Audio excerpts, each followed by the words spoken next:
ராமநாதபுரம் மற்ற சைடெல்லாம் வந்து சிவகங்கை ராமநாதபுரம்லாம் எங்கெல்லாம் காஞ்சி போயிருக்கோ இந்த வருஷம் அங்க அவ்வளவு மழை பெஞ்சது அங்கெல்லாம் ராமநாதபுரத்துல. வளர்ச்சி வந்து ஏற்கனவே இருக்கு. ஓகே அதுதான் இப்ப என்ன பிரச்சனைனா நாங்க ஏற்கனவே சொன்னதெல்லாமே இருக்குது.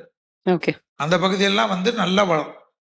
ஸோ எதெல்லாம் வறட்சி இருக்கோ அதெல்லாம் வந்து இனி விளையக்கூடிய பூமி. பூமியா மாறும். எதெல்லாம் ரொம்ப திமிர்த்தனமா ரொம்ப இருக்கிறது, ஒரு ஸ்கொயர் ஃபீட்டுக்கு இவ்வளவு ஸ்கொயர் ஃபீட் அவ்வளவு எல்லாம் போட்டதெல்லாம் இனி கொஞ்சம் ஷேக். சரிவை ஏற்படுத்தும். ஸோ அதுல எல்லாரும் நாங்களும் தான் போட்டிருப்போம். அதெல்லாம் எதிர்பார்த்து உட்கார்ந்துருக்கோம். அதெல்லாம் ஒன்றும் பிரச்சனை கிடையாது. ஏன்னா அடி விழுறிச்ச நமக்கு மட்டும் விழுந்தா தான் வருத்தப்படணும். மொத்தத்துக்கு விழுறிச்ச ஓகே, அவனோட நம்ம கம்மியா இருக்குன்னு சந்தோஷப்படணும். ஓகே ஹாப்பியா இருக்கக்கூடிய காலகட்டம். என்னை பொறுத்த வரைக்கும் எதையெல்லாம் மனிதன் சேதப்படுத்தினானோ ஓகே அதுக்கெல்லாம் விலை கொடுக்கிறது.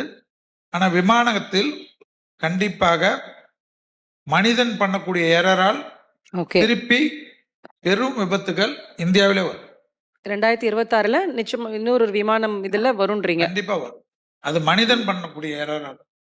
அதாவது நீங்க சொல்றது இப்ப கடந்த விபத்தே வந்து மனிதன் பண்ண எரர் தான். அதே போலதான் வரும்.